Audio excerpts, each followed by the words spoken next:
You are watching Reporter Evening Show. എക്സാലോജിക്കിനെതിരായ അന്വേഷണം രാഷ്ട്രീയ പ്രതിരോധമെന്ന ആരോപണം ശക്തമാക്കിയിരിക്കുകയാണ് CPM. മുഖ്യമന്ത്രിക്കും മകൾക്കും ഹൈക്കോടതി ഇതുവരെ നോട്ടീസ് അയച്ചിട്ടില്ല എന്ന് കൂട്ടിച്ചേർത്തിരിക്കുകയാണ് AK ബാലൻ. പ്രതിരോധത്തിൽ ഒത്തുതീർപ്പാകുമോ എന്നതാണ് നമ്മൾ പരിശോധിക്കുന്നത്. ഇന്നത്തെ ചോദ്യം അതാണ്. നമുക്ക് പോകാം ചർച്ചയിലേക്ക്. അതിഥികളായി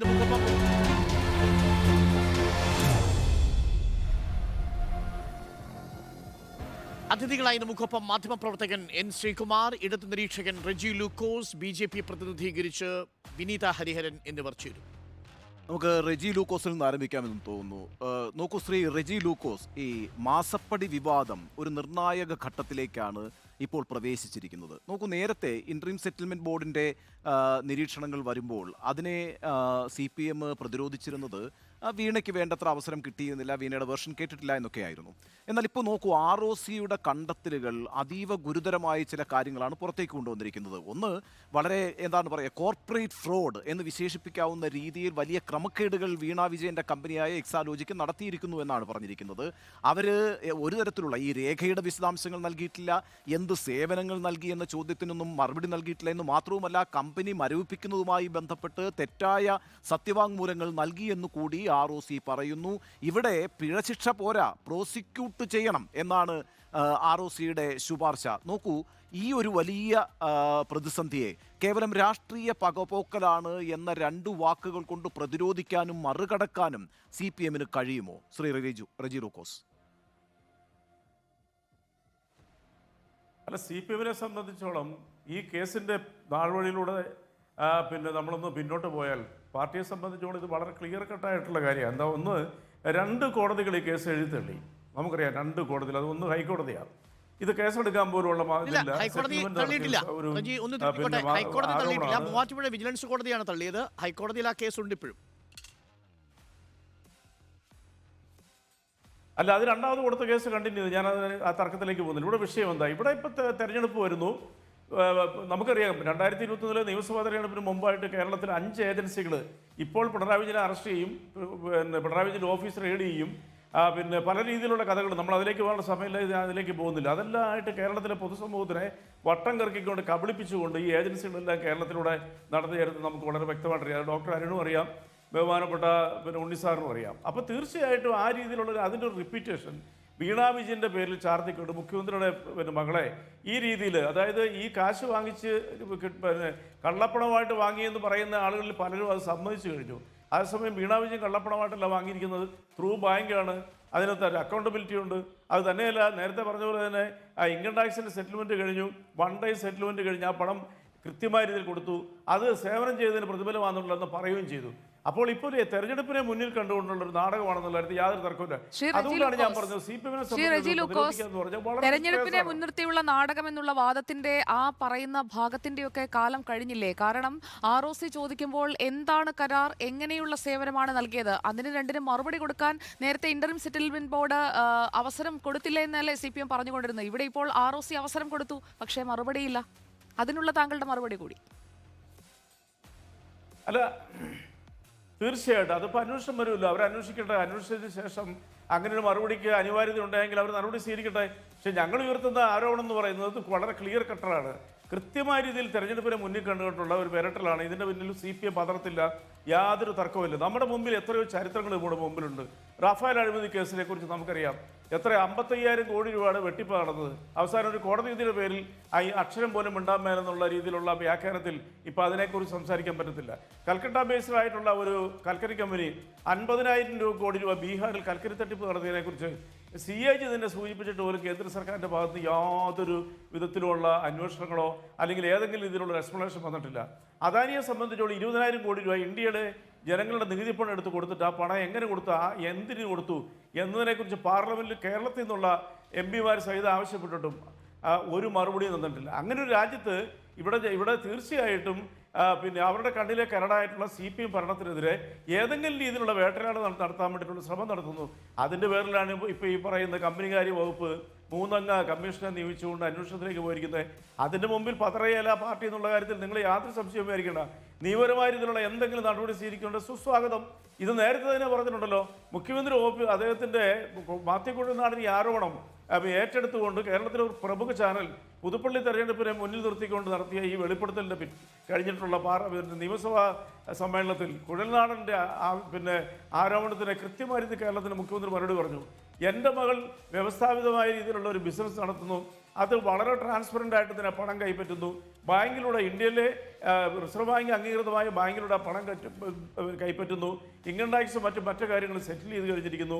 അതിൽ ഇനി എന്താണ് ആരോപണമുള്ളത്? മൂവാറ്റുപുഴ വിജിലൻസ് കോടതി പറഞ്ഞ കാര്യം അറിയാമല്ലോ. പ്രധാനപ്പെട്ട ദുരൂഹതയുണ്ട്. അതായത് എന്താണ് ഈ വീണയും എക്സാലോജിക്കും കൊടുത്തിരിക്കുന്ന സേവനം എന്നുള്ള കാര്യത്തിലാണ് തുടക്കം മുതൽ തന്നെ ദുരൂഹതകൾ ഉണ്ടായിരുന്നത്.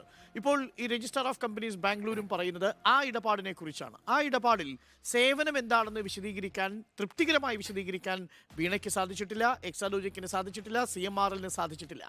അങ്ങനെ വരുമ്പോഴാണ് ഇത് അഴിമതിപ്പണമാണോ എന്ന ചോദ്യം പ്രതിപക്ഷം ഉയർത്തുന്നത്. അതുകൊണ്ടാണ് പറയുന്നത് ഇത് കമ്പനി FIS അല്ല അന്വേഷിക്കേണ്ടത്, CBI ആണ് അന്വേഷിക്കേണ്ടത്. ഇതിൽ കള്ളപ്പണം വെളുപ്പിക്കൽ നടത്തിയിട്ടുണ്ട്, അതുകൊണ്ട് ED അന്വേഷിക്കണം എന്ന് പ്രതിപക്ഷ നേതാവ് പറയുന്നു. അതും ഒരു കോടതിയുടെ നിരീക്ഷണത്തിൽ നടക്കണം എന്നുള്ളതാണ്. കാര്യങ്ങളൊക്കെ വ്യക്തമാകട്ടെ എന്ന് റെജി ലൂക്കോസ്. അതിലെന്താണ് നമുക്ക് രാഷ്ട്രീയ പ്രതിരോധം എന്ന ഒരു മുൻവിധി? അല്ല, ഡോക്ടർ ആരാണ് പറഞ്ഞത് അന്വേഷിക്കണമെന്നുള്ളവരും പാർട്ടിയുടെ സംസ്ഥാന സെക്രട്ടറി സ്വാഗതം ചെയ്തില്ലേ? അത് അന്വേഷിക്കട്ടെ, അന്വേഷിച്ച് വസ്തുത കണ്ടെത്തട്ടെ. ആരാ അതിനെ ഭയക്കുന്നത്? പക്ഷേ രാഷ്ട്രീയപരമായിട്ടുള്ള ശത്രുത തീർക്കുന്നതാണെന്നുള്ളവർ പറയുമ്പോൾ നിങ്ങൾ എന്തിനാണ് അതിൽ നിന്ന് ഒളിച്ചോടുന്നത്? ട്രാൻസ്പെറൻ്റ് ആയിട്ടുള്ള അന്വേഷണം നടത്തട്ടെ. ഈ ഏജൻസികൾ, ഈ പറയുന്ന ഏജൻസി CBIക്കോ അല്ലെങ്കിൽ EDക്കോ ആർക്ക് വേണമെങ്കിലും ഹാൻഡ് ഓവർ ചെയ്യട്ടെ, അവരന്വേഷിക്കട്ടെ. ശ്രീ റെജി ലൂക്കോസ് പറയുന്നത് വളരെ വ്യക്തമാണ്. എന്റെ ചോദ്യം ശ്രീമതി വിനീത ഹരിഹരനോടാണ്. ഇവിടെ റെജി ലൂക്കോസ് പറഞ്ഞൊരു കാര്യമുണ്ട്. 2001 നിയമസഭാ തെരഞ്ഞെടുപ്പ് നടക്കുന്നതിന് മുമ്പ് എന്തൊക്കെയായിരുന്നു, എത്ര ഏജൻസികൾ കേരളത്തിലേക്ക് വന്നു, സ്വർണ്ണക്കടത്തുമായി ബന്ധപ്പെട്ട ആരോപണങ്ങൾ ഉയർന്നു, അല്ലെ, ലൈഫ് മിഷന്റെ ആരോപണങ്ങൾ ഉയർന്നു. ഇപ്പോൾ കരുവന്നൂരിൽ അവസാനം ED വന്നു പോയി, AC മൊയ്തീനെതിരെയൊക്കെ ആരോപണങ്ങൾ ഉണ്ടായി, അദ്ദേഹത്തെ വിളിച്ചു വരുത്തി ചോദ്യം ചെയ്തു, എന്ത് സംഭവിച്ചു? അപ്പോൾ റെജി ലൂക്കോസ് പറയുന്നത്, പൊതുവെ CPM പറയുന്നത്, ഇവിടെ ഇപ്പോൾ ഈ കേന്ദ്രത്തിൽ നിന്നുള്ള ഏജൻസികളൊക്കെ വന്ന് ഇതൊക്കെ അന്വേഷിച്ചാലും ഇത് എവിടെയും എത്തില്ല. ഇനിയിപ്പോൾ പ്രതിപക്ഷം പറയുന്നത് എന്താണ് ശ്രീമതി വിനീത ഹരിഹരൻ? ഞങ്ങൾ ഈ പറയുന്ന CBIയുടെയോ EDയുടെയോ കാര്യത്തിലൊന്നും ഒരു വിശ്വാസവും ഞങ്ങൾക്കില്ല, പിന്നെ അവർ വന്ന് പോകട്ടെ, കോടതിയുടെ മേൽനോട്ടത്തിൽ എന്തെങ്കിലും നടന്നാൽ നടന്നു എന്നാണ് അവരും പറയുന്നത്. ഇന്ന് ജാവ്ദേക്കർ പറയുന്നു സുതാര്യമായി കാര്യം അന്വേഷിക്കുന്നു. അപ്പം ഇതൊരു പ്രസിഡന്റ് ആണ്. ഈ ഇലക്ഷന് മുമ്പ് ഒരു അലിഗേഷൻ ഉണ്ടാക്കുക, എന്നിട്ട് അന്വേഷണം എവിടെ എത്താതിരിക്കുക. നിങ്ങൾക്ക് നേരെയാണ് സംശയം യഥാർത്ഥത്തിൽ ഉയരുന്നത്. ഇതിപ്പോ നിങ്ങൾ പറഞ്ഞ ആർഗ്യുമെന്റ് കൗണ്ടർ ആർഗ്യുമെന്റ് ആക്കി ഞാൻ if I place it counter argument ആയിട്ട് പ്ലേസ് ചെയ്യുകയാണെങ്കിൽ, നിങ്ങൾക്ക് EDയും CBIനും ഒരു വിശ്വാസമില്ല, കേസ് അന്വേഷണത്തിൽ ഒരു ഔട്ട്കമും നിങ്ങൾ പ്രതീക്ഷിക്കുന്നില്ല, പിന്നെ എങ്ങനെയാ അത് ഇലക്ഷനെ ബാധിക്കുക? അപ്പൊ നിങ്ങൾക്ക് തന്നെയല്ലേ ഗെയിൻ? അഗർ ഇവിടെ നമ്മളെ ഇലക്ഷന് വേണ്ടിയിട്ടാണ് പ്രചരണം എന്നാൽ മറുഭാഗമുണ്ട്. അതായത് ഈ അന്വേഷണം പൂർത്തിയാക്കുന്നില്ല, പ്രോസസ്സ് തന്നെ പനിഷ്മെന്റ് ആക്കി മാറ്റുന്നു. അതാണ് ED ചെയ്യുന്നത്, CBI ചെയ്യുന്നത്. ഇപ്പോൾ ഇതാ പുതിയൊരു ഏജൻസി കമ്പനി. ഇല്ല, ഒരിക്കലുമല്ല. നിങ്ങൾ നോക്കുന്ന മണി ലോണ്ടറിംഗ് കേസസിന്റെ കൺവിക്ഷൻ റേറ്റ് നോക്കുകയാണെങ്കിലും സക്സസ് റേറ്റ് നോക്കുകയാണെങ്കിലും ഓവർ 95% ആണ് EDയുടെ conviction rate. PMLA prevention money laundering ആക്ടിന്റെ കേസിന്റെ പ്രകാരം ഓവർ 90% സക്സസ് റേറ്റ് ഉണ്ട് EDക്ക്. അപ്പോൾ ഇവിടെ അന്വേഷണം നടന്നു. കോഓപ്പറേറ്റീവ് സ്കാം എന്താണ് ഉണ്ടായത് നിങ്ങൾക്കൊക്കെ അറിയാം. കരുവന്നൂർ സ്കാം കേസിൽ എന്തൊക്കെയാണ് ഔട്ട്കംസ് ഉണ്ടായിരുന്നത്? കോഓപ്പറേറ്റീവ് സെക്ടർ തന്നെ ഒരു സ്കാം ആയിട്ടാണ് നമ്മൾക്ക് കാണാൻ പറ്റിയിരിക്കുന്നത്. ശ്രീമതി വിനീത ഹരിഹരൻ തന്നെയായിരുന്നു. ശ്രീമതി വിനീത ഹരിഹരൻ കരുവന്നൂരിനെ കുറിച്ച് പറഞ്ഞല്ലോ. കരുവന്നൂരിൽ ഉന്നത CPIM നേതാക്കളിലേക്ക് എത്തുന്നു എന്ന് പറഞ്ഞുകൊണ്ട് താങ്കളുടെ പാർട്ടിയിലെ നേതാക്കളൊക്കെ സ്ഥിരമായി ആരോപിച്ചുകൊണ്ടിരുന്നതാണല്ലോ. ഇപ്പോഴെവിടെയാണ് എത്തി നിൽക്കുന്നത്? അന്വേഷണം നടക്കുന്നുണ്ട്. അതിന്റെ കേസസിന്റെ അതിന്റെ റിപ്പോർട്ട് നൽകിയിട്ടുണ്ട്. 1000 പേജ് റിപ്പോർട്ടാണ് നൽകിയിരിക്കുന്നത്. ഇത് ED അവിടെ ഒന്നും നിർത്തില്ല. ഈ കേസ് അതിന്റെ റിസൾട്ട് അന്വേഷിക്കുന്നത് വേറെ ED അന്വേഷിച്ചുകൊണ്ടിരിക്കും, ഇൻവെസ്റ്റിഗേഷൻ ചെയ്തുകൊണ്ടിരിക്കും. അത് EDയുടെ അവകാശമാണ്. അപ്പൊ ഈ ഒരു കേസിന്റെ നമ്മൾ സംസാരിക്കുകയാണെങ്കിൽ ഇതൊരു ഓപ്പൺ ആൻഡ് ഷട്ട് കേസാണ് അല്ലെ? എക്സാലോജിക് എന്ന് പറഞ്ഞ ഒരു ഷെൽ കമ്പനി തുടങ്ങിയിട്ട് CMRൽ നിന്ന് അവർ കാശ് വാങ്ങിക്കൊണ്ടിരിക്കുകയാണ്. കഴിഞ്ഞ 3 വർഷമായിട്ട് 1.72 കോടിയാണ് അവർ വാങ്ങിയിരിക്കുന്നത്. അതിന്റെ ബേസിസ് എന്താണ്? അതിന്റെ അടിസ്ഥാനം എന്താണ്? അവരുടെ എന്താണ് സർവീസസ് നൽകിയിരിക്കുന്നത്? അത് ആർക്കും പ്രൂവ് ചെയ്യാൻ പറ്റിയിട്ടില്ല. പിന്നെ CMRLന്റെ CFO തന്നെയാണ് വിറ്റ്നസ് കൊടുത്തിരിക്കുന്നത്. CFOന്റെ സ്റ്റേറ്റ്മെന്റ് പ്രകാരം തന്നെയാണ് ഈ അന്വേഷണം. ഇതൊരു ഓപ്പൺ ആൻഡ് ഷട്ട് കേസാണ്. എന്നിട്ടും നമ്മൾ പ്രോട്ടോകോൾ വൈസ് ആണ് ഫോളോ ചെയ്യുന്നത്. ആദ്യം ഇന്റർൻ സെറ്റിൽമെന്റ് ബോർഡ് ഇൻവെസ്റ്റിഗേറ്റ് ചെയ്ത് പിന്നെയാണ് ROCയിലേക്ക് പോകുന്നത്, പിന്നെയാണ് EDയും CBI ഇതിൽ കടന്നു കയറുക. അപ്പൊ നമ്മൾ പ്രോട്ടോകോൾ ലംഘിച്ചിട്ട് ഒന്നും ചെയ്യുന്നില്ല, ഫ്രെയിംവർക്ക് ഡൈവേർട്ട് ചെയ്തിട്ട് അല്ല ഒന്നും ശരി വിനീത, ചെയ്യുന്നില്ല. എനിക്ക് എന്നോട് അനുബന്ധമായിട്ടൊരു ചോദ്യം കൂടിയുണ്ട്. ഇതിൽ ROC എന്താണ് റെക്കമെൻഡ് ചെയ്തിരിക്കുന്നത്? എന്താണ് കോർപ്പറേറ്റ് അഫയേഴ്സ് കാര്യ മന്ത്രാലയം വിധിച്ചത്? കോർപ്പറേറ്റ് അഫയേഴ്സ് മന്ത്രാലയത്തിന്റെ അന്വേഷണമല്ലല്ലോ ROC ബാംഗ്ലൂർ ഇപ്പോൾ നമുക്ക് സെലക്റ്റീവായിട്ട് ലീക്ക് ചെയ്തിരിക്കുന്ന ഡോക്യുമെന്റ് പ്രകാരം ആവശ്യപ്പെട്ടിരിക്കുന്നത്. EDയോ CBIയോ അന്വേഷിക്കണം എന്നാണ് ആവശ്യപ്പെട്ടിരിക്കുന്നത്. ചുരുങ്ങിയ പക്ഷം കമ്പനി നിയമത്തിലെ 211(12) വകുപ്പ് പ്രകാരം സീരിയസ് ഫ്രോഡ് ഇൻവെസ്റ്റിഗേഷൻ വേണമെന്ന് ആവശ്യപ്പെട്ടിരിക്കുന്നു. എന്തുകൊണ്ടാണ് ഇതിനകത്തൊരു സീരിയസ് ഫ്രോഡ് ഇൻവെസ്റ്റിഗേഷൻ ഇല്ല എന്ന തീരുമാനത്തിലേക്ക് കേന്ദ്രം എത്തിയത്? അത് പ്രോട്ടോകോൾ പ്രകാരം നിങ്ങൾ ആ കേസ് ബൈ കേസിന്റെ അടിസ്ഥാനത്തിലാണ് അവർ ഡിസൈഡ് ചെയ്യുക എവിടെയാണ് ED വരണ്ടേ, എവിടെയാണ് ROC വരണ്ടേ, എവിടെയാണ് CBI വരണ്ടേ. അത് നമ്മൾ ഇൻവെസ്റ്റിഗേഷൻ ഏജൻസിയിലും സെൻട്രൽ അതോറിറ്റീസിനും ROC ഉദ്ദേശിച്ചിരിക്കുന്നത് ഒരു സീരിയസ് ഫ്രോഡ് ഇൻവെസ്റ്റിഗേഷനോ അതല്ലെങ്കിൽ EDയുടെയോ CBIയുടെ അന്വേഷണമാണ്. പക്ഷേ കോർപ്പറേറ്റ് അഫയേഴ്സ് കാര്യ മന്ത്രാലയത്തിന്റെ കമ്പനി അഫയേഴ്സ് മാത്രം അന്വേഷിക്കാൻ തീരുമാനിച്ചിരിക്കുന്നു. അതാണ് പ്രതിപക്ഷം ചോദിക്കുന്നത്. അതിലൂടെ നിങ്ങൾക്ക് വ്യക്തികളിലേക്ക് പോകാൻ കഴിയില്ല. കമ്പനിയുടെ അഫയേഴ്സ് മാത്രമേ നിരീക്ഷിക്കാൻ കഴിയൂ. അതിൽ ഫ്രോഡിലൻസ് നിങ്ങൾക്ക് നിരീക്ഷിക്കാൻ കഴിയില്ല. അതുകൊണ്ടാണ് ഈ സംശയം ഉണ്ടാവുന്നത്. യഥാർത്ഥത്തിൽ ഈ അന്വേഷണം എന്തിനാണ് 4 മാസം സമയം? അല്ല, അത് ആ അന്വേഷണത്തിന്റെ ഇൻവെസ്റ്റിഗേറ്റീവ് ഏജൻസിന് നമുക്ക് സമയം കൊടുക്കണം. അവരുടേതായ രീതിയിൽ അവർ ഇൻവെസ്റ്റിഗേഷൻ ചെയ്യും. അപ്പൊ അത് നമുക്ക് ക്വസ്റ്റ്യൻ ചെയ്യാൻ പറ്റില്ല. എന്തുകൊണ്ടാണ് 1 മാസം സമയം, എന്തുകൊണ്ടാണ് 3 മാസം സമയം? അത് നമുക്ക് വി കനോട്ട് ക്വസ്റ്റ്യൻ, നമുക്ക് ക്വസ്റ്റ്യൻ ചെയ്യാൻ പറ്റില്ല. EDയോ ROCയോ CBIയോ ഏത് ഏജൻസി, നമുക്ക് അവരുടെ പ്രോട്ടോകോളും അവരുടെ ഒരു ടൈം ഫ്രെയിം നമുക്ക് ക്വസ്റ്റ്യൻ ചെയ്യാൻ പറ്റില്ല. പക്ഷെ ഈ കേസിന്റെ അടിസ്ഥാനം നമ്മൾ കേസിനെ പറ്റി ഡിസ്കസ് ചെയ്യുകയാണെങ്കിൽ അത് നമുക്ക് എല്ലാവർക്കും അറിയാം. ആ കേസിന്റെ ഒരു ഫൗണ്ടേഷൻ തന്നെ ഒരു ഭയങ്കരമായിട്ടൊരു വലിയൊരു വിറ്റ്നസ് തന്നെയാണ്. ആ കേസിന്റെ ഫൈൻഡിങ്സ് തന്നെ അത് ഒരു വലിയൊരു വിനീത, ആ കാര്യത്തിൽ സംശയങ്ങളൊന്നുമില്ല. എന്താണ് ഈ കേസിന്റെ പ്രശ്നം അവിടെ നിൽക്കട്ടെ. ഈ കേസിന്റെ അന്വേഷണത്തിൽ എത്രമാത്രം ആത്മാർത്ഥമായ സമീപനമാണ് കേന്ദ്ര സർക്കാർ എടുക്കുന്നതാണ് ഇവിടുത്തെ ചോദ്യം. ഇപ്പൊ നോക്കൂ, കരുവന്നൂരിലേക്ക് എങ്ങനെയാണ് ED എൻട്രി ചെയ്തത്? കരുവന്നൂരിൽ ക്രൈംബ്രാഞ്ച് രജിസ്റ്റർ ചെയ്ത കേസിനകത്ത് കള്ളപ്പണം എടുപ്പിച്ച ഒരു സംഭവത്തെ കുറിച്ചുകൂടി പറയുന്നുണ്ട്. അപ്പം അങ്ങോട്ടേക്ക് ഇറങ്ങി വരാൻ EDക്ക് ഒരു വാതിൽ തുറന്നിടുന്ന ഒരു വകുപ്പായിട്ട് അത് അവിടെ നിൽക്കുന്നു. ഇതേ വകുപ്പ് തന്നെയാണ് ഇപ്പോൾ ഈ ROC പറഞ്ഞിരിക്കുന്ന കാര്യത്തിനകത്തുമുള്ളത്. ഇവിടെ PMLA ആക്ട് ബാധകമാണ് എന്ന് പറഞ്ഞിരിക്കുന്നു. അപ്പോൾ PMLA ആക്ട് ബാധകമാണ് എന്ന് വന്നു കഴിഞ്ഞാൽ പിന്നെ എൻഫോഴ്സ്മെന്റ് ഡയറക്ടറേറ്റിന് എൻട്രി ചെയ്യാൻ പിന്നെ കമ്പനികാര്യ വകുപ്പിന്റെയോ മറ്റൊന്നിന്റെയോ ആവശ്യമില്ല. അവർക്ക് ഈസി ആയിട്ട് അവിടെ പാരഷൂട്ട് ചെയ്ത് അവിടെ ഇറങ്ങാൻ പറ്റും. അങ്ങനെയാണ് ED എല്ലായിടത്തും ഇറങ്ങിക്കൊണ്ടിരിക്കുന്നത്. ഇവിടെ ഇപ്പോൾ കമ്പനികാര്യ മന്ത്രാലയം ഒരു കമ്മിറ്റിയെ കോൺസ്റ്റിറ്റ്യൂട്ട് ചെയ്യുന്നു. എന്നിട്ട് 4 മാസത്തെ സമയത്തോളം നിങ്ങളിത് അന്വേഷിച്ച് വരാൻ പറയുന്നു. അപ്പോൾ ഇത് ലൈഫ് മിഷന്റെ കാര്യത്തിനകത്ത്, കരുവന്നൂരിന്റെ കാര്യത്തിനകത്ത്, സ്വർണത്തിന്റെ കാര്യത്തിനകത്തൊക്കെ ഇതുപോലുള്ള വലിയ അന്വേഷണങ്ങളൊക്കെ നിങ്ങൾ നടത്തിയതാണ്. ഇവിടെയും ഒന്നും എത്തിയിട്ടില്ല. അതുകൊണ്ട് ഇതൊരു പൊളിറ്റിക്കൽ ഗെയിനിന് വേണ്ടി, കേരളത്തിലൊരു കാര്യം ഒന്ന് ചൂടാക്കി ഇടാൻ വേണ്ടി നിങ്ങൾ കളിക്കുന്നൊരു കളി എന്നാണ്. അതിന് യാതൊരു ആത്മാർത്ഥതയുമില്ല, സുതാര്യതയുമില്ല എന്നാണ് പ്രതിപക്ഷത്തിന്റെ ആരോപണം. അതിന്റെ ഒരു ഏതാണ്ടൊരു പങ്കുപറ്റുന്ന ഇടതുപക്ഷത്തിന്റെ ആരോപണം അത് തന്നെയാണ്. അല്ല, അത്രത്തോളം വിശ്വാസമില്ലെങ്കിൽ അത് നിങ്ങളുടെ തന്നെ ഗെയിൻ ആയിരിക്കില്ലേ? പിന്നെ എന്തിനാ ഈ ഒരു ഡിബേറ്റ് തന്നെ? നിങ്ങൾ പറയാൻ EDക്ക് ഒരു ടൂത്ത് ഇല്ല, EDക്ക് ഒരു സബ്സ്റ്റൻസ് ഇല്ല, EDയുടെ ഫൈൻഡിങ്സിന് ഒരു കാര്യമില്ല, ED വെറുതെ ഇൻവെസ്റ്റിഗേഷൻ ചെയ്യുന്നു. പിന്നെ അതെങ്ങനെ നമുക്കൊരു പൊളിറ്റിക്കൽ ഗെയിൻ ആയിട്ട് മാറുകയാണ്? കണക്കുകൾ നമ്മുടെ കയ്യിലുണ്ട്. 5422 കേസുകൾ ED അന്വേഷിച്ചതിൽ, അന്വേഷണത്തിന് വന്നതിൽ ആകെ ശിക്ഷിക്കപ്പെട്ടത് എത്ര പേരാണെന്നറിയാമോ വിനീത? മൊത്തം അന്വേഷിച്ചതിൽ 23 പേരെ മാത്രം. 5422 കേസുകളിൽ ആകെ ശിക്ഷിച്ചത് 23 പേരെ മാത്രമാണ്. ബാക്കി എന്ത് സംഭവിച്ചു? അന്വേഷണത്തിന് ദീർഘകാലമെടുത്തു. ആ ദീർഘകാലത്തിനുള്ളിൽ അവരുടെ രാഷ്ട്രീയ ജീവിതത്തെ ബാധിക്കുന്ന തെരഞ്ഞെടുപ്പുകൾ വന്നുപോയി. അപ്പോൾ രാഷ്ട്രീയ പ്രവർത്തകരെ സംശയത്തിന്റെ നിഴലിൽ നിർത്താൻ വേണ്ടി മാത്രമുള്ള ഏജൻസിയായി പരിണമിക്കുന്നു എന്നതാണ് ചോദ്യം. അല്ല, അത് നിങ്ങൾ സ്റ്റാറ്റിസ്റ്റിക്സ് കറക്റ്റ് ചെയ്യണം. Money laundering, prevention of money laundering act കേസിന്റെ പ്രകാരം EDയുടെ കൺവിക്ഷൻ റേറ്റ് ഓവർ 90% ആണ്. നിങ്ങൾ രാഷ്ട്രീയക്കാരന്റെ അഗെയിൻസ്റ്റ് ആയിട്ട് കേസസ് കുറവാണ് EDക്ക്. ആ കേസസിന്റെ കണക്കാണ് നിങ്ങൾ പറയുന്നത്.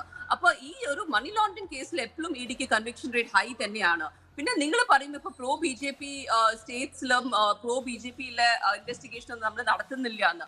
അത് BJPയുടെ അഗെയിൻസ്റ്റ് ആയിട്ട് നടത്തുന്നില്ല, BJPയിലെ ഭരണം ചെയ്യുന്ന സ്റ്റേറ്റ്സ് നമ്മൾ ഇൻവെസ്റ്റിഗേഷൻ നടത്തുന്നില്ല എന്ന്. അതും ഫോൾസ് ആണ്. നിങ്ങൾ EDയുടെ വെബ്സൈറ്റ് എടുത്ത് നോക്കൂ, എത്രത്തോളം പ്രോപ്പർട്ടീസ് ആണ് ഫ്രീസ് ചെയ്തിരിക്കുന്നത്. ഗുജറാത്തും ദേഹ്രാദൂണിലും ഉത്തരാഖണ്ഡിലും ഒരുപാട് സ്റ്റേറ്റ്സിൽ across the country properties freeze ചെയ്തിട്ടുണ്ട്. ഈ ഒരു money laundering, prevention money laundering act. ശരി, വിനീതയിലേക്ക് തിരിച്ചു വരാം. ശ്രീകുമാർ കൂടി നമുക്കൊപ്പം ചർച്ചയിലുണ്ട്. ശ്രീകുമാർ, ഇതിപ്പോ ഇ ഡിയുടെയും CBIയുടെയും അന്വേഷണം പോരാ, കോടതിയുടെ മേൽനോട്ടത്തിൽ അന്വേഷണം വേണമെന്നാണ് പ്രതിപക്ഷം പറയുന്നത്. അതൊക്കെ നടപ്പുള്ള കാര്യമാണോ ശ്രീകുമാർ? അപ്പോൾ ഇതൊരു തെരഞ്ഞെടുപ്പ് വിഷയമാക്കി മാറ്റാൻ തന്നെയാണ് പ്രതിപക്ഷത്തിന്റെയും താല്പര്യം. കോർപ്പറേറ്റ് അഫയേഴ്സ് മന്ത്രാലയത്തിന്റെ അന്വേഷണം എത്തുന്നു. ആ അന്വേഷണത്തെ തുടർന്ന് അടുത്ത ഘട്ടത്തിൽ അതിനകത്ത് സീരിയസ് ഫ്രോഡ് ഉണ്ടെന്ന് കണ്ടെത്തിയാൽ സെക്ഷൻ 211 പ്രകാരം സീരിയസ് ഫ്രോഡ് ഇൻവെസ്റ്റിഗേഷൻ ടീം എത്തും. അതിനു പകരം ഇപ്പോൾ തന്നെ ഒരു കോടതിയുടെ നിരീക്ഷണം വേണമെന്നൊക്കെ നിലവിലൊരു FIR രജിസ്റ്റർ ചെയ്തിട്ടില്ല ഈ കേസിൽ. എൻ ശ്രീകുമാർ. ഡോക്ടർ അരുൺ, ഇതിലൊരു വിഷയമുണ്ട്. എന്താണെന്നറിയാവോ? ഇതിൽ പാർട്ടിയാണ് വഷളായി പോയത്. ഇത് ബന്ധപ്പെട്ട വ്യക്തികൾക്കൊന്നും സംഭവിക്കില്ല. ഇപ്പൊ കോർപ്പറേറ്റ് മന്ത്രാലയം ഒരു 3 അംഗ സമിതിയെ നിയോഗിച്ചിട്ട് പറഞ്ഞത് അവരോട് 4 മാസത്തിനുള്ളിൽ റിപ്പോർട്ട് കൊടുക്കാനാണ്. 4-ാം മാസം നമ്മുടെ മിക്കവാറും തിരഞ്ഞെടുപ്പായിരിക്കും. എവിടെ റിപ്പോർട്ട് വരും? പിന്നെ അവര് CPM എന്ന് പറയുന്ന ന്യായം എന്താണ്? ഇത് രാഷ്ട്രീയമാണ്. ഗോവിന്ദൻ മാഷ് രസകരമായൊരു കാര്യം പറഞ്ഞു. ഇന്നത്തെ അദ്ദേഹത്തിന്റെ ലേഖനത്തിൽ അദ്ദേഹം പറയാ, അയോധ്യയിലേക്ക് പോകാനുള്ള ക്ഷണം നിരസിച്ച ആദ്യ പാർട്ടി CPM ആണ്. അതുകൊണ്ടാണ് ഇപ്പൊ ഏജൻസിയെ കൊണ്ട് അന്വേഷിപ്പിക്കാൻ ശ്രമിക്കുന്നതെന്ന്. ഇതൊക്കെ നമ്മുടെ കേരളീയരോടാണ് പറയുന്നത്. അപ്പൊ നിങ്ങൾ ആലോചിച്ച്, CPM ഒന്നും സംഭവിക്കില്ല. കാരണം എന്താണ്? ഇവിടെ ശ്രീ വിനീത ഹരിക്കരൻ വളരെ വാചാലയായി സംസാരിച്ചല്ലോ. ഒരു കോൺഗ്രസ് വിരുദ്ധ മുഖ്യമന്ത്രി ഭരിക്കുന്ന സംസ്ഥാനത്ത് ലോക്സഭാ തെരഞ്ഞെടുപ്പ് വരുമ്പോൾ ആ മുഖ്യമന്ത്രി ദ്രോഹിക്കുമോ കേന്ദ്ര BJP ഗവൺമെന്റ്? നിങ്ങൾ എന്താ വിചാരിച്ചത്? അപ്പൊ അതുകൊണ്ടാണ് പ്രതിപക്ഷം പറഞ്ഞത്, അതായത് ഒരു കോടതിയുടെ മേൽനോട്ടത്തിൽ വേണമെന്ന്. ഞാൻ പറഞ്ഞു ഇതൊന്നും സംഭവിക്കില്ല, ഒന്നും നടക്കാൻ പോകുന്നില്ല. കാരണം നമ്മൾ എത്ര കാലമായി ചർച്ച ചെയ്തു. ഇപ്പൊ 3 ഘട്ടം കഴിഞ്ഞില്ലേ? ആദ്യം ആദായ നികുതിയുടെ ഇടക്കാല ഉത്തരവ് വന്നു. അതിനുശേഷം അപ്പോൾ പറഞ്ഞപ്പോ എന്താണ് പറഞ്ഞത്? CPM എന്താ പറഞ്ഞത്? വീണയ്ക്ക്, മുഖ്യമന്ത്രിയുടെ മകൾക്ക് അവരുടെ അഭിപ്രായം പറയാനുള്ള അവസരം കൊടുത്തില്ല. അതിനുശേഷം ഈ നമ്മളുടെ കഴിഞ്ഞ ദിവസം മറ്റേ മന്ത്രാലയത്തിന്റെ തീരുമാനം വന്നു. അതിനുശേഷം ഇപ്പോൾ ഇതാ നമ്മളുടെ രജിസ്ട്രാർ ഗ്രൂപ്പ് മറ്റേ കമ്പനീസ് ഓഫ് രജിസ്ട്രാറുടെ തീരുമാനം വന്നിരിക്കുന്നു. ഇവിടെ ഒക്കെ സംഭവം വന്നിട്ടും CPM അവരുടെ നിലപാടൊന്നും മാറ്റിയിട്ടില്ല. ഇതിന്റെ പ്രധാനപ്പെട്ട കാരണം ആ പാർട്ടിയിൽ ഇന്ന് വിഭാഗീയത തീരെയില്ല എന്നുള്ളത് കൊണ്ടാണ്. വിഭാഗീയത ഉണ്ടായിരുന്നെങ്കിൽ ഈ പാർട്ടി രക്ഷപ്പെട്ടേനെ. ഇപ്പൊ ചോദ്യം ചെയ്യാൻ ആരുമില്ല. ശ്രീ റെജി ലൂക്കോസ് ഇവിടെ പറഞ്ഞല്ലോ പാർട്ടി ന്യായീകരിക്കും. കാരണം പാർട്ടിയിൽ ആരാണ് ചോദ്യം ചെയ്യാൻ? ഒരു G സുധാകരൻ ആലപ്പുഴയിൽ ഉണ്ടായത് കൊണ്ടോ, ഇടയ്ക്ക് കേരളത്തിൽ ഇപ്പോൾ ഒരു വനിതാ മുഖ്യമന്ത്രി വേണ്ടെന്ന് ശൈലജ ടീച്ചർ പറഞ്ഞുകൊണ്ടോ കാര്യം നടക്കില്ലല്ലോ. കാര്യം എന്താണ്? ഇവിടെ നിങ്ങൾ നേരത്തെ നടന്ന ചർച്ചയിൽ നിങ്ങളൊരു മുൻ പാർട്ടി സെക്രട്ടറിയുടെ മകന്റെ കാര്യത്തെക്കുറിച്ച് സൂചിപ്പിക്കുന്നുണ്ടോ? അതിലൊന്നും ഞാൻ വലിയ കാര്യം കാണുന്നില്ല. ഇവിടെ ഇപ്പൊ പ്രശ്നം എന്താണെന്ന് വെച്ചാൽ കേരളത്തിലെ കോൺഗ്രസ് വിരുദ്ധ ഗവൺമെന്റിനെ BJP ഗവൺമെന്റ് ഉപദ്രവിക്കില്ല. പക്ഷേ അവർ സമ്മർദ്ദത്തിലാക്കും. എന്തിനാണ് സമ്മർദ്ദം എന്നുള്ളത് നമുക്ക് കുറച്ച് ദിവസങ്ങൾക്ക് ശേഷം സ്ഥാനാർത്ഥി പട്ടികയൊക്കെ വരുമെന്ന് മനസ്സിലാവും. ലോക്സഭാ തെരഞ്ഞെടുപ്പ് തീയതി വരുന്ന ദിവസം, വോട്ട് ചെയ്യുന്നതിന് തൊട്ട് തലേ ദിവസമാണ് കോർപ്പറേറ്റ് അഫയേഴ്സ് കാര്യ മന്ത്രാലയത്തിന്റെ ഈ വീണ വിജയനെതിരെയുള്ള ഞെട്ടിക്കുന്ന കണ്ടെത്തലുകൾ പുറത്തു വരുന്നതെങ്കിൽ അത് തെരഞ്ഞെടുപ്പിനെ ബാധിക്കില്ലേ?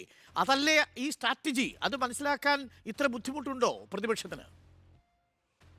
അല്ല, അങ്ങനെ വരും എന്ന് നമ്മൾ ചിന്തിക്കാൻ ഇപ്പോഴത്തെ സാഹചര്യത്തിൽ പറ്റുകയില്ല. കാരണം ഇപ്പോഴത്തെ രാഷ്ട്രീയ പുതുപ്പള്ളി ഉപതെരഞ്ഞെടുപ്പിന് സാഹചര്യം തൊട്ട് മുമ്പല്ലേ മാസപ്പടി വിവാദം പുറത്തു വന്നത് ശ്രീകുമാർ? അല്ല, അതായത് ഞാൻ പറഞ്ഞല്ലോ, അതായത് ഇങ്ങനെയൊക്കെ ഭയപ്പെടുത്തുന്ന ചില ഘട്ടങ്ങളാണ് ഞാൻ 3 ഘട്ടം എന്ന് പറഞ്ഞത്. അതല്ല, അതിലൊരു വ്യക്തമായ തീരുമാനം വരില്ല എന്ന് വ്യക്തമാക്കാൻ കാരണം ഇവിടെ കോൺഗ്രസ് വിരുദ്ധ മുഖ്യമന്ത്രി ഭരിക്കുന്നു എന്നുള്ളത് തന്നെയാണ്. ഡോക്ടർ അരുൺകുമാർ കരുതുന്നുണ്ടോ കേന്ദ്രത്തിലെ ഒരു CPM വിരുദ്ധത ഉണ്ടാക്കിയെടുത്തിട്ട് BJPക്ക് എന്ത് നേടാനാണ്? കേരളത്തിലെ കോൺഗ്രസിനെ ജയിപ്പിക്കാനോ? കോൺഗ്രസിനെ ജയിപ്പിച്ചിട്ട് BJPക്ക് എന്ത് കിട്ടാനാണ്? അത് ഇവിടെ കൗതുകകരമായ ഒരു കാര്യം താങ്കൾ പറഞ്ഞു തുടങ്ങിയിരുന്നു.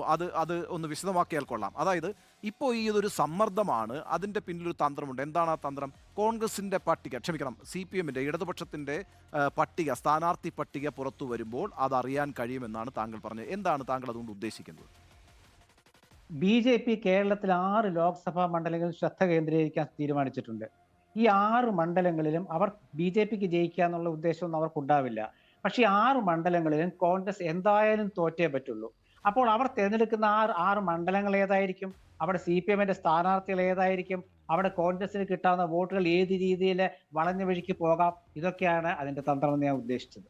വളരെ റെജി ലൂക്കോസ്, വളരെ ഗൗരവതരമായിട്ടുള്ള ഒരു ആരോപണമാണ് ശ്രീകുമാർ ഉന്നയിക്കുന്നത്. അതായത് ഈ സമ്മർദ്ദത്തിലൂടെ ഇടതുപക്ഷത്തെ, സർക്കാരിനെ സമ്മർദ്ദത്തിലാക്കുന്നു, ഇടതുപക്ഷത്തെ സമ്മർദ്ദത്തിലാക്കുന്നു, എന്നിട്ട് ഒരു തെരഞ്ഞെടുപ്പ് ധാരണ അന്തർധാരയായി സംഭവിക്കുന്നു. അങ്ങനെ 1 സീറ്റോ 2 സീറ്റോ BJP ഇവിടെ വിജയിച്ചെടുക്കുന്നു. BJP വിജയിക്കണ്ട. ശ്രീകുമാറിന്റെ വാദം BJP വിജയിക്കുന്നല്ല, കോൺഗ്രസിനെ പരാജയപ്പെടുത്താൻ CPM മേൽ സമ്മർദ്ദം ചെലുത്തും എന്നതാണ്. അങ്ങനെയാണ്, അതല്ലേ ശ്രീകുമാർ വാദം? അതെ. ഇപ്പൊ നിങ്ങൾ നോക്കിക്കോളൂ. ഇപ്പൊ അതായത് നിങ്ങൾ അദ്ദേഹം പറഞ്ഞ സ്ഥാനാർത്ഥി പട്ടിക വരട്ടെ എന്നുള്ളത്. നിങ്ങൾ ആലോചിച്ച് നോക്കൂ, നമ്മുടെ കഴിഞ്ഞ ദിവസം ഇപ്പൊ മുഖ്യമന്ത്രി വന്ന് പ്രധാനമന്ത്രി സ്വീകരിച്ച കാര്യമൊക്കെ ചർച്ചയാക്കി KPC പ്രസിഡന്റ് പറഞ്ഞു. പക്ഷെ നിങ്ങളൊന്ന് ആലോചിച്ച് നോക്കൂ, അവിടെ ആരെയാണോ സ്വീകരിക്കാൻ തീരുമാനിച്ചത് മന്ത്രി രാജീവ്? ഇതിനു മുമ്പ് കൊച്ചിയിൽ വന്നപ്പോൾ മുഖ്യമന്ത്രി പോയോ? ഇല്ലല്ലോ.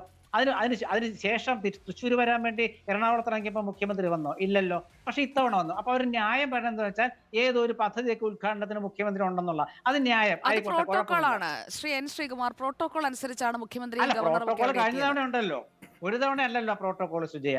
കഴിഞ്ഞ തവണ തവണ വന്നപ്പോൾ പ്രോട്ടോ- ഏത് പരിപാടികളുടെയൊക്കെ ഉദ്ഘാടനമാണ് നിർവഹിച്ചത്?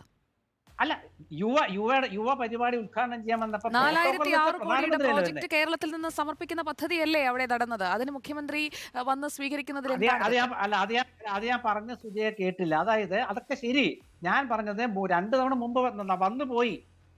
അതിനുശേഷമാണ് ഇപ്പൊ 2 ദിവസം മുമ്പാണല്ലോ ഈ വിഷയം വരുന്നത്. ഞാൻ പറഞ്ഞ CPM ദുർബല ന്യായം ഞാൻ പറയാൻ കാരണം ഗോവിന്ദൻ മാഷ് ഇന്നത്തെ ലേഖനത്തിലെ ഒരു വാചകം ഞാൻ ഉദ്ധരിച്ചത് അതുകൊണ്ടാണ്. അയോധ്യയിൽ പോകണ്ട എന്ന് തീരുമാനിച്ചുകൊണ്ടാണ് കേന്ദ്ര ഏജൻസി കേരളത്തിൽ വരുന്നതെന്ന് പറഞ്ഞാൽ പാർട്ടി പ്രവർത്തകർ വിശ്വസിക്കുമോ? പാർട്ടി പ്രവർത്തകർ നേരത്തെ വിശ്വസിക്കുമോ? ഒരു ഇതാ ഞാൻ പ്രാവശ്യം പറഞ്ഞത്. ചോദിച്ച റെജി ലൂക്കോസിനോടാണ് അതിനുള്ള മറുപടി അല്ലേ? അതെ അതെ, റെജി ലൂക്കോസ് ആണ് അതിന് മറുപടി പറയേണ്ടത്. അല്ല, തീർച്ചയായിട്ടും എനിക്ക് അത്ഭുതം തോന്നുവാണ്. ശ്രീകുമാർ സാറിനെ പോലെ ഒരാൾ ഈ CPM വിരോധം മൂത്ത് BJP ആയിട്ട് CPM അഡ്ജസ്റ്റ്മെൻറ്റിലേക്ക് കടക്കുന്നു എന്നൊക്കെ പറഞ്ഞാൽ ഒന്ന് ആലോചിച്ച് നോക്കി, എത്ര പാപ്പരത്വമാണ്. ഞാൻ ചോദിക്കട്ടെ ശ്രീകുമാർ സാറിനോട്, നിങ്ങൾ ഭരിക്കുന്ന ഹരിയാനയിലെ മുഖ്യമന്ത്രിയുടെ നിലപാടെന്താണ് ഈ രാമക്ഷേത്ര നിർമ്മാണത്തിൽ? ഛത്തീസ്ഗഡ് ക്ഷമിക്കണം, വലിയ പ്രതീക്ഷയോടുകൂടി കോളിളക്കത്തോടുകൂടി തന്നെ മുഖ്യമന്ത്രി പദത്തിലേക്ക് ഹിമാചൽ പ്രദേശ് നിങ്ങളുടെ തെലുങ്കാന മുഖ്യമന്ത്രിയുടെ നിലപാടെന്താണ്? നിങ്ങൾ ഭരിക്കുന്ന ഇന്ത്യയിലെ മുഖ്യമന്ത്രിയുടെ നിലപാടെന്താണ്? നിങ്ങളൊന്ന് ആദ്യം ഒന്ന് വെളിപ്പെടുത്തിക്കുകയും അതേസമയം കേരളത്തിലെ മുഖ്യമന്ത്രിയും പാർട്ടിയുടെ ദേശീയ സെക്രട്ടറിയും എടുത്തൊരു നിലപാടുണ്ട്, അത് സെക്കൻഡുകൾക്കുള്ളിലാണ്. അത്രയ്ക്ക് ആർജവം കാണിക്കുന്ന ഈ കേന്ദ്ര സർക്കാരിനോട് എന്തെങ്കിലും വിധേയത്വ ഭയം ഉണ്ടെങ്കിൽ അങ്ങനെ ഒരു തീരുമാനത്തിലേക്ക് CPM കിടക്കുന്നു. ശ്രീകുമാർ സാറ് നെഞ്ചത്ത് കൈവച്ച് ഒരു മറുപടി പറയാൻ പറ്റുമോ? സാറിൻ്റെ ഉള്ളിൽ അറിയാം കാരണം സാറ് ഏകദേശം നിഷ്പക്ഷമായിട്ട് രാഷ്ട്രീയ നിരീക്ഷണം നടത്തുന്ന ആളാണ്. അപ്പോൾ നിങ്ങൾ ഭയത്തിൻ്റെ ഒരു നീരാളി പടികയിൽ നിങ്ങൾ അമർന്നിരിക്കുന്നു. ഞാനൊരു കാര്യം ഉറപ്പ് തരാം, നിങ്ങൾ തൃശ്ശൂരിനെ കുറിച്ച് കള്ളക്കഥകൾ ഇറക്കാന്ന് പറഞ്ഞിട്ട് കുറേ ദിവസങ്ങളായി. തൃശ്ശൂരിൽ സുരേഷ് ഗോപിക്ക് താവളം ഒരുക്കാൻ വേണ്ടിയിട്ട് CPM ദുർബലനായ സ്ഥാനാർത്ഥിയെ CPIയെ കൊണ്ട് നിർത്തിക്കും, അല്ലെങ്കിൽ CPM നിങ്ങളത് ചെയ്യുന്നതിന് ഗുണം അല്ല. സാറിൻ്റെ കാര്യമല്ല പറഞ്ഞേ, കോൺഗ്രസ് വ്യാപകമായിട്ട് സോഷ്യൽ മീഡിയയിലേക്ക് നിങ്ങൾ നോക്കൂ, ചില മാധ്യമങ്ങൾ അത് റിപ്പോർട്ട് വന്നിട്ടുണ്ട്, റെപ്യൂട്ടഡ് ആയിട്ടുള്ള ഓൺലൈൻ മാധ്യമങ്ങൾ പോലും അത് റിപ്പോർട്ട് ചെയ്തുകൊണ്ടിരിക്കുന്നു. നിങ്ങൾ വാസ്തവം പറയണമെന്നുണ്ടെങ്കിൽ കാണിക്കുന്നത് രാഷ്ട്രീയപരമായിട്ടുള്ള വിഡ്ഢിത്തരമാണ്. കാരണം നിങ്ങൾക്കുള്ള വോട്ട് പോലും ഇല്ലാതാക്കാൻ വേണ്ടിയിട്ട് നിങ്ങൾ അണികളോട് പറയുവാണ്. വാസ്തവത്തിൽ എന്താണ് അഡ്ജസ്റ്റ്മെന്റ് എന്ന് പറയുന്നത്? എന്താണ് ഈ രാഷ്ട്രീയ അഡ്ജസ്റ്റ്മെന്റ്? ഞങ്ങളുടെ പാർട്ടിയിലെ നേതാക്കന്മാരും ഞങ്ങളുടെ താഴോട്ട് ഏതെങ്കിലും നിർദ്ദേശം നൽകുന്നതനുസരിച്ച് RSSന് വോട്ട് ചെയ്യുന്ന അണികളാണ് CPMകാർ. സാറിന് പറയാൻ പറ്റുമോ? ഞാൻ ഈ പാർട്ടിയുടെ മെമ്പറാണ്, ജില്ലാ സമ്മേളന പ്രതിനിധിയായിരുന്നു ഞാൻ. ഞങ്ങളുടെയൊക്കെ പാർട്ടിയിൽ ഇഴുകിച്ചേർന്ന് പ്രവർത്തിക്കുന്നവർ. ഞങ്ങളുടെ പാർട്ടിയുടെ രീതി അതാ. ഞങ്ങളുടെ ഒരു നേതാവും ആ രീതിയിലുള്ള യാതൊരു വാക്കും അണികളിലേക്ക് കൊടുക്കത്തില്ല. അതേസമയം നിങ്ങളത് ചെയ്യും, നിങ്ങൾ കാലങ്ങളായിട്ട് ചെയ്യുന്നുണ്ട്. കാലുവാരുക എന്നുള്ളത് നിങ്ങളുടെ ഹോബിയാണ്. അത് കഴിഞ്ഞ നിയമസഭാ തെരഞ്ഞെടുപ്പിലും പിന്നെ തദ്ദേശ സ്വയംഭരണ തെരഞ്ഞെടുപ്പിലും വളരെ വ്യക്തമായിരുന്നു. അപ്പോൾ നിങ്ങൾ മനസ്സിലാക്കേണ്ട ഒരു വസ്തുത, ഞാനൊരു കാര്യം ചോദിക്കട്ടെ, സാറിന് മറുപടി പറയാൻ പറ്റും. സാർ ഇപ്പോൾ EDനെ സപ്പോർട്ട് ചെയ്ത് സംസാരിക്കുന്നത്, P. ചിദംബരത്തിന് CBI പിന്നെ മതിൽ ചാടിച്ചെന്ന് അറസ്റ്റ് ചെയ്ത് 106 ദിവസം പിന്നെ സെൻട്രൽ ജയിലിലിട്ടു, ഡൽഹി സെൻട്രൽ ജയിലിലിട്ടു, തീഹാർ ജയിലിൽ. അദ്ദേഹത്തിന് ജാമ്യത്തിലിറക്കിയതിനു ശേഷം ആ കേസിനെ കുറിച്ച് പലതവണ മാധ്യമങ്ങൾ CBIയുടെ ഡയറക്ടറോടും മറ്റും ആഭ്യന്തരമന്ത്രിയോട് വരെ പത്രസമ്മേളനക്കാർ ചോദിച്ചിട്ടും ഒരു മറുപടിയില്ല. ഇനി കേരളത്തിലേക്ക് വന്നാൽ കൊടകര എടുക്കൂ. കൊടകര പിന്നെ കുംഭകോണ കേസ്, പിന്നെ സാമ്പത്തിക ഇടപാടുമായിട്ട് ബന്ധപ്പെട്ട് കള്ളപ്പണ കേസുമായിട്ട് ബന്ധപ്പെട്ട് 3.25 കോടിയുടെ പിന്നെ പൈസ പിന്നെ തെരഞ്ഞെടുപ്പുമായിട്ട് ബന്ധപ്പെട്ട് കടത്തിയതിനെ പോലീസ് അറസ്റ്റ് ചെയ്തു. ക്രൈംബ്രാഞ്ച് 1.25 കോടി രൂപ അത് പിന്നെ വിവിധ ഘട്ടങ്ങളിൽ നിന്ന് കളക്ട് ചെയ്തു. അപ്പോൾ വലിയ വൻതോക്കിലേക്ക് അന്വേഷണം നീങ്ങുമെന്ന് ഭയപ്പെട്ടപ്പോൾ ED വന്ന് അത് ഏറ്റെടുത്തു. കഴിഞ്ഞ 1 വർഷവും 8 മാസവുമായിട്ട് ആ അന്വേഷണം എവിടെ എത്തി? EDയുടെ പിന്നെ ഉദ്യോഗസ്ഥന്മാരോട് മാധ്യമങ്ങളിൽ വളരെ വളരെ കൃത്യമായ രീതിയിൽ ഇതിനെക്കുറിച്ച് ചോദിച്ചിട്ട് ഒരു മറുപടിയില്ല. എന്നാൽ സാറിൻ്റെ നാട്ടിൽ നടന്നൊരു സംഭവം പറയാം. ബഹുമാനപ്പെട്ട AC മൊയ്തീൻ്റെ വീട്ടിൽ രാവിലെ പുലർച്ചെ വന്ന് ഈ പറയുന്ന ED റെയ്ഡ് നടത്തി. അദ്ദേഹത്തിൻ്റെ വീട്ടിൽ നിന്ന് ഒരു ഫിക്സഡ് ഡിപ്പോസിറ്റിൻ്റെ ഒരു റെസീറ്റുമായിട്ട് കൊണ്ടുപോയി. ഈ ED എന്ന് പറയുന്ന ഈ കേന്ദ്ര ഏജൻസി, കേന്ദ്ര സർക്കാരിൻ്റെ പാവയായ ഏജൻസി മാധ്യമങ്ങൾക്ക് ചോർത്തി കൊടുത്തത് എത്രയാ? റിപ്പോർട്ടർ ചാനൽ അത് റിപ്പോർട്ട് ചെയ്തു. 28 കോടി രൂപയുടെ നിക്ഷേപം കണ്ടെത്തിയിരിക്കുന്നു. 24 മണിക്കൂർ AC മൊയ്തീനെ കേരളം ഒരു വലിയ തട്ടിപ്പുകാരനായിട്ട് 28 കോടി എന്ന റിപ്പോർട്ട് ചെയ്തിട്ടില്ലല്ലോ ശ്രീ റെജി ലൂക്കോസ്. 25 ലക്ഷം രൂപ. ശ്രീ റെജി ലൂക്കോസ് 28 കോടി എന്ന റിപ്പോർട്ട് അല്ല, ചെയ്തിട്ടില്ല. റിപ്പോർട്ട് അല്ലെങ്കിൽ 28 ലക്ഷമാണ്. 28 ലക്ഷമാണ്. അത് അദ്ദേഹത്തിന്റെ FD ആണ്. അല്ല ഞാനൊന്ന് ക്ലിയർ ചെയ്യട്ടെ. അത് ഈ റിപ്പോർട്ട് ചെയ്തിട്ടില്ല. മറ്റു മാധ്യമങ്ങൾ കേരളത്തിലെ ഒരു മാധ്യമമേ റിപ്പോർട്ട് ചെയ്തുള്ളൂ. അതെനിക്ക് പിന്നെ വായിന്ന് വന്നൊരു പെശക. ഒരു മാധ്യമം റിപ്പോർട്ട് ചെയ്ത് അതിന്റെ പേരിൽ AC മൊയ്തീൻ കേരളത്തിലെ ജനങ്ങളുടെ മുമ്പിൽ വലിയൊരു സാമ്പത്തിക തട്ടിപ്പുകാരനായിട്ട് ചിത്രീകരിക്കപ്പെട്ടു. അവസാനം എന്തു വേണ്ടി 25 ലക്ഷം രൂപയുടെ ഫിക്സഡ് ഡിപ്പോസിറ്റ് അന്ന് അവർക്ക് തിരുത്തി പറയേണ്ട വന്നു. അപ്പൊ ED യുടെ വിശ്വസത എവിടെയാണ്? രാഷ്ട്രീയപരമായ രീതിയിലുള്ള അതിനൊരു മറുപടി നിങ്ങൾക്ക് പറയാൻ പറ്റുമോ? ശരി ശ്രീകുമാറിലേക്ക് വരാം. അതിന് മുമ്പ് വിനീത ഹരിഹരനിലേക്ക് കൂടി. ഞാനൊന്ന് പൂർത്തീകരിച്ചോട്ടെ. ഹരിഹരൻ, ഞാൻ നേരത്തെ ചോദിച്ച ചോദ്യം ഇതായിരുന്നു, അങ്ങനെ പ്രോട്ടോകോൾ എന്നാണ് വിശേഷിപ്പിച്ചത്. ഈ കേസിൽ യഥാർത്ഥത്തിൽ രജിസ്ട്രാർ ഓഫ് കമ്പനീസ് കണ്ടെത്തിയിരിക്കുന്നത് എന്താ?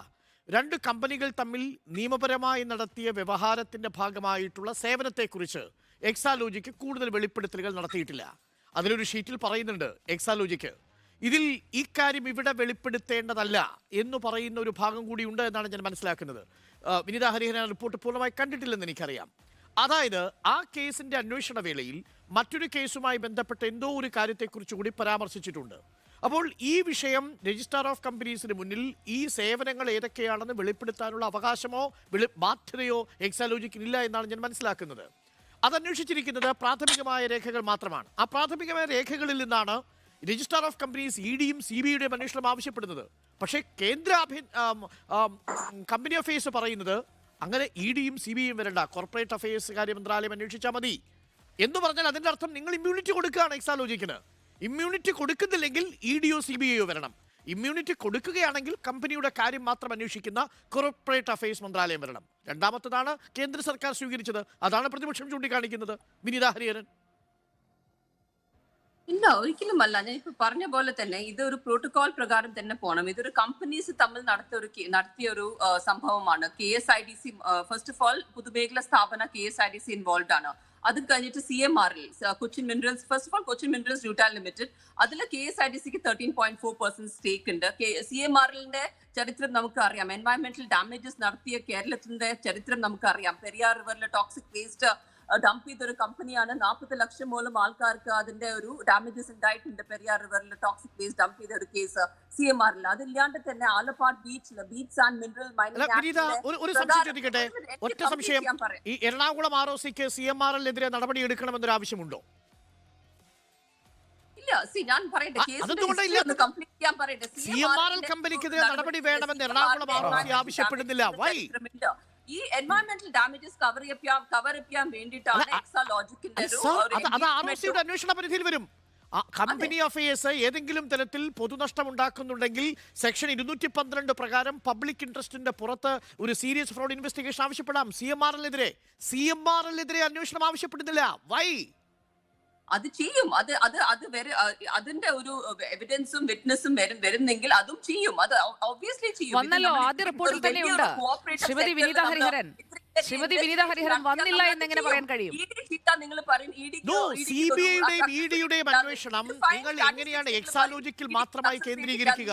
മറുഭാഗത്ത് CMRL ഈ വിഷയത്തിൽ ഒരു കക്ഷിയാണെങ്കിൽ ഈ ബാംഗ്ലൂർ ROC കൊടുത്തതുപോലെയുള്ള ഒരു തീരുമാനം എറണാകുളം ROCയുടെ ഭാഗത്തു നിന്നും ഉണ്ടാവേണ്ടേ? വേഗ് ആൻഡ് ഇവേസീവ് എന്ന രണ്ട് വാക്കുകൾ മാത്രം സൂചിപ്പിച്ചുകൊണ്ടാണ് എറണാകുളം ROC ഈ പ്രാഥമിക അന്വേഷണത്തിൽ CMRLനെ ആ രീതിയിൽ ഒരു ഇമ്മ്യൂണിറ്റി കൊടുക്കുന്നത്. അപ്പോൾ വേഗ് ആൻഡ് ഇവേസീവ് എന്ന് മാത്രം പറയുന്നു ഒരു ഭാഗത്ത്, മറുഭാഗത്ത് അങ്ങനല്ല. അവിടെ വലിയ സീരിയസ് ആയിട്ടുള്ള ഫ്രോഡ് നടന്നതായിട്ട് പറയുകയും ചെയ്യുന്നു. അതാണ് പ്രധാനമായും സംശയം ജനിപ്പിക്കുന്നത്. അപ്പോൾ യഥാർത്ഥത്തിൽ EDയും CBIയും വരാൻ വേണ്ടിയല്ല. സംസാരിക്കാൻ സമ്മതിക്കോ? ഇത് മൂന്ന് തരത്തിലും ഒരു കേസ് ഉണ്ട്. CMRLന്റെ അഗേൻസ്റ്റും ഉണ്ട്, KSIDCയുടെ അഗേൻസ്റ്റും എക്സാലോജിക്കിന്റെ അഗേൻസ്റ്റും കേസ് ഇവിടെ എവിഡൻസ് ഉണ്ട്. അപ്പൊ അതിന്റെ പ്രകാരം തന്നെ ഇപ്പൊ എക്സാലോജിക് ഒരു പ്രൈവറ്റ് കമ്പനിയാണ്. എവിഡൻസ് ഒന്നുമില്ല വിനീത ഹരിഹരൻ, എവിഡൻസ് ഇല്ല എന്നതാണ് കണ്ടെത്തിയിരിക്കുന്നത്. ഈ രേഖകളൊന്നും സമർപ്പിച്ചിട്ടില്ല, അതുകൊണ്ട് അന്വേഷണം വേണം. അങ്ങനെയാണ് 210 പ്രകാരമുള്ള അന്വേഷണം വന്നിരിക്കുന്നത്. അല്ല, ആദ്യം ഇൻകം ടാക്സ് ഇന്ററിം സെറ്റിൽമെന്റ് ബോർഡിന്റെ ഇൻവെസ്റ്റിഗേഷൻ ആണ്